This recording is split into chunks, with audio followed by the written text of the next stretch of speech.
नमस्कार दोस्तों, मैं अतुल द्विवेदी स्वागत करता हूं आप सभी का सटीक नेटवर्क में।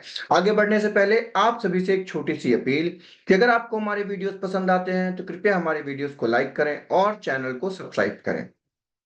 आज हम बात करने वाले हैं झारखंड चुनाव के बारे में। झारखंड चुनाव में के बारे में बात करने से पहले सबसे पहले जान लेते हैं कि झारखंड में जो असेंबली इलेक्शंस होने वाले हैं उसके हिसाब से अभी की जो करंट सिचुएशन वो कैसी है।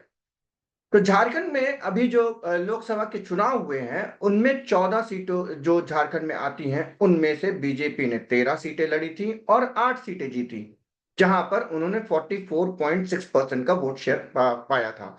वहीं एजेएसयू जो उनकी सहयोगी सहयोगी दल है उसने 2.62% का उसको वोट शेयर मिला और एक सीट लड़ी और एक सीट जीती भी। अगर देखा जाए तो टोटल जो वोट शेयर है वो 47.22% है बीजेपी का, माफ कीजिएगा एनडीए का। और उन्होंने 9 सीटें जीतने में सफल रहे। इसके बाद अगर बात की जाए इंडिया ब्लॉक की तो वहां पर कांग्रेस ने 7 सीटें लड़ी जहां पर उसने सिर्फ 2 ही सीटें जीती। वहीं जेएमएम, जहां पे झारखंड मुक्ति मोर्चा के मुख्यमंत्री हैं हेमंत सोरेन, उन्होंने 5 सीटें लड़ी और वो 3 सीटें जीत पाए। कांग्रेस का जो वोट शेयर रहा 19.19% रहा। वही जेएमएम का वोट शेयर 14.6% रहा, जहां पर आरजेडी और सीपीआईएमएल ने एक एक सीट लड़ी और दोनों ही एक भी सीट नहीं जीत पाए। इस तरीके से दोनों का जो वोट शेयर, इंडिया ब्लॉक का जो वोट शेयर रहा वो 38.97, लगभग 39% के आसपास रहा। और देखा जाए तो 8% से ज्यादा की बढ़त एनडीए गठबंधन के पास है। करते हैं असेंबली लीड्स के बारे में। अगर मान लीजिए कि लोकसभा के जो 14 सीटों के परिणाम हैं उनको हम असेंबली सेगमेंट की लीड्स पे कन्वर्ट करना चाहें तो असेंबली सेगमेंट की लीड्स किस तरीके की दिखती हैं। तो बीजेपी, एजेएसयू और एनसीपी की अगर बात की जाए तो 26, 3 और 1 की सीटों पे करंट जो असेंबली सेगमेंट की सीटें हैं वो 26, 3 और 1 है। 26 भाजपा, एजेएसयू 3 और एनसीपी 1 सीट पर आगे दिखती है। वहीं अगर बीजेपी असेंबली लीड्स की बात की जाए जहां पे अभी की जो स्थिति है 26 सीट भाजपा के पास है, एजेएससी के पास 3 है और एनसीपी के पास 1 है।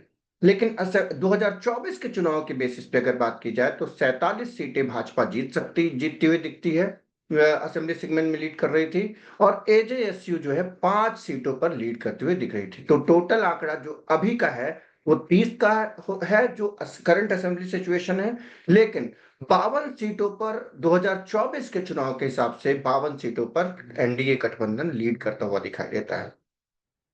वहीं अगर इंडिया गठबंधन की बात की जाए तो 15 सीटों पे कांग्रेस की लीड थी 2024 चुनाव के हिसाब से, और 14 सीटों में जेएमएम की लीड दिखाई देती थी। और अगर इसे करंट सिचुएशन में देखा जाए तो जेएमएम के पास 30, कांग्रेस के पास 17, आरजेडी के पास 1 और सीपीआईएमएल के पास 1 सीट दिखती है।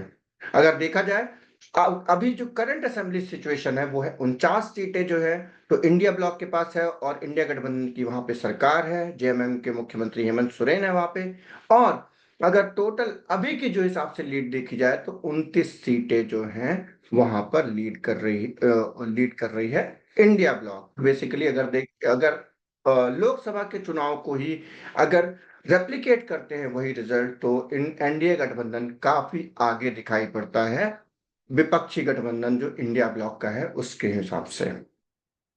बात करते हैं घोषणा पत्रों की, जहां पर खतियन गारंटी इंडिया ब्लॉक की जो 7 गारंटियां हैं वो इस प्रकार से दिखाई देती हैं। खतियन गारंटी मतलब 1932 पर आधारित खतियन गारंटी कार्ड देने की बात कही, जहां पर खतियन रिकॉर्ड के बेसिस पे ही आदिवासियों की भूमि का अधिकार सुनिश्चित किया जाएगा।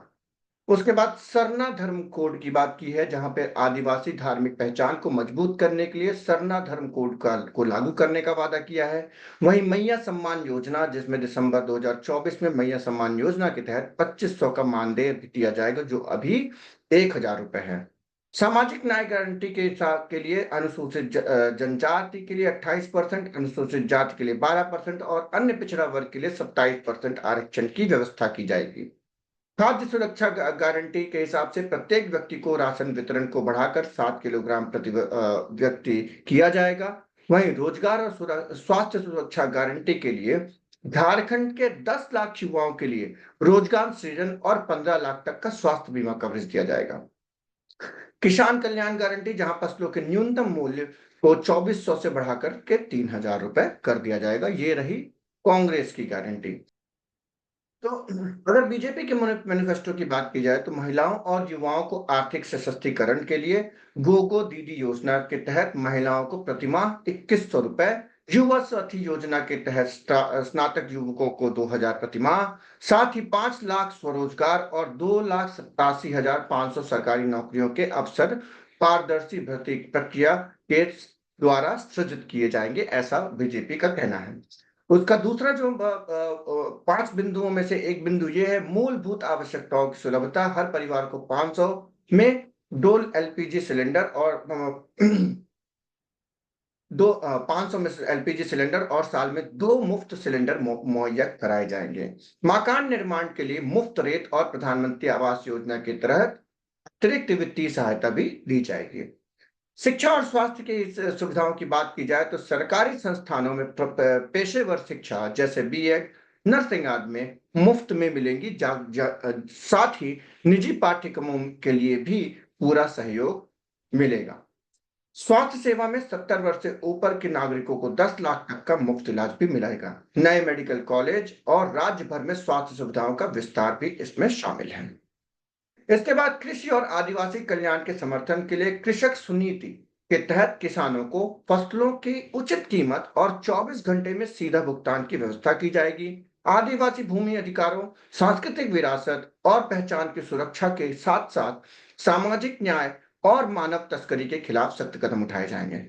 सुशासन और सुरक्षा की बात की गई, जहां पर भ्रष्टाचार के प्रति जीरो टॉलरेंस, अवैध प्रवासन पर सख्त कार्रवाई और नक्सलवाद को समाप्त करने के लिए प्रतिबद्धता बताई गई है।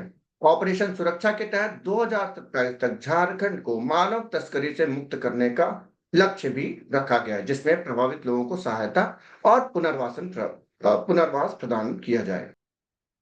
तो यह हो गई मैनिफेस्टो की बात, जहां पर मैनिफेस्टो दोनों ही पार्टियां हैं। और मैनिफेस्टो अगर मुख्य रूप से देखा जाए तो बहुत सालों में अगर किसी मैनिफेस्टो के बारे में सबसे ज्यादा चर्चा हुई थी तो वो था कांग्रेस का 2024 के लोकसभा चुनाव का मैनिफेस्टो। उसकी उससे ज्यादा चर्चा मैंने निकटतम भविष्य में किसी की भी नहीं देखी। लेकिन झारखंड चुनाव जो है अलग चीजों के लिए जाना जा रहा है, जैसे कि बटोगे तो कटोगे, इस तरीके के नारे। उसके बाद हेमंत बिश्व शर्मा का जिस तरीके का भाषण रहा, जिस तरीके से उन्होंने कांग्रेस या अपोजिशन इंडिया अलायंस के जो विधायक प्रतिनिधि थे और नेता थे, उनका नाम लेकर के उन्होंने एक तरीके से अटैक करने का प्रयास किया और धार्मिक ध्रुवीकरण के बेसिस पे यहाँ पर पूरा चुनाव लड़ने का प्रयास किया जा रहा है। वहीं भारतीय जनता पार्टी का आरोप है कि कांग्रेस और जेएमएम या इंडिया ब्लॉक जो है तो हिंदुओं को जातियों में बांट करके वोट लेना चाहता है, जबकि उनका उनका प्रयास है कि हिंदू एक रहे। और इसकी शुरुआत, सबसे पहला जो नारा था वो योगी आदित्यनाथ जी ने एक नारा दिया था, बटेंगे तो कटेंगे। उसके बाद मोदी जी ने उसको आगे बढ़ाया, जैसे एक नहीं एक रहेंगे नेक रहेंगे, इस तरीके का नारा दिया। और इसके बाद समाजवादी पार्टी, जो कि उत्तर प्रदेश में 9 सीटों के उपचुनाव की तैयारी कर रही है, उसने कहा है एक रहेंगे बढ़ेंगे, ऐसा एक नारा दिया है उन्होंने। तो इस तरीके के नारे हैं और ध्रुवीकरण की काफी प्रयास किया जा रहा है। और एक और जो मुद्दा है जो बहुत तेजी से भारतीय जनता पार्टी उठा रही है झारखंड में, वो मुद्दा है घुसपैठियों का, जो बांग्लादेशी घुसपैठी। अब झारखंड एक ऐसा राज्य है जिसकी सीमा किसी भी दूसरे देश से नहीं लगती है। तो अगर झारखंड में घुसपैठ हो रही है या घुसपैठिए आ रहे हैं तो उसकी जिम्मेदारी किसकी बनती है? भारतीय जनता पार्टी की, केंद्र की सरकार जो भी बॉर्डर सिक्योरिटी फोर्सेस बीएसएफ है, उसकी जिम्मेदारी बनती है कि वो उनको रोके बॉर्डर्स पर। झारखंड जो कि किसी भी और देश से उसकी सीमा नहीं लगती है, तो हम ये नहीं कह सकते कि झारखंड की सरकार जो है तो उसके लिए रिस्पॉन्सिबल है। उसके लिए जिम्मेदारी केंद्र सरकार को लेनी पड़ेगी, क्योंकि राष्ट्रीय सुरक्षा का मामला है, राज्य की सुरक्षा का मामला नहीं है। और अगर भारतीय जनता पार्टी को ऐसा लगता है कि हेमंत सोरेन सरकार जो घुसपैठी हैं उनको आवास दे रही है और उनको बचाने का प्रयास कर रही है, तो उन्हें धारा 356 का उपयोग करके उस सरकार को बर्खास्त कर देना चाहिए था। तो इस तरीके के काफी सारे मुद्दे हैं जो कि झारखंड चुनाव में उठाए जा रहे हैं। इसमें एक और मुद्दा जो है तो हेमंत सोरेन को जो जेल हुई थी उसके बाद उन्हें बेल मिल गई है। और अब वो दोबारा से मुख्यमंत्री बन चुके हैं। चंपाई सोरेन वहां से पार्टी छोड़ के जा चुके हैं, भारतीय जनता पार्टी ज्वाइन कर चुके हैं। इस तरीके के कई सारे मुद्दे हैं जो कि झारखंड के चुनाव में उठाए में असर डाल सकते हैं।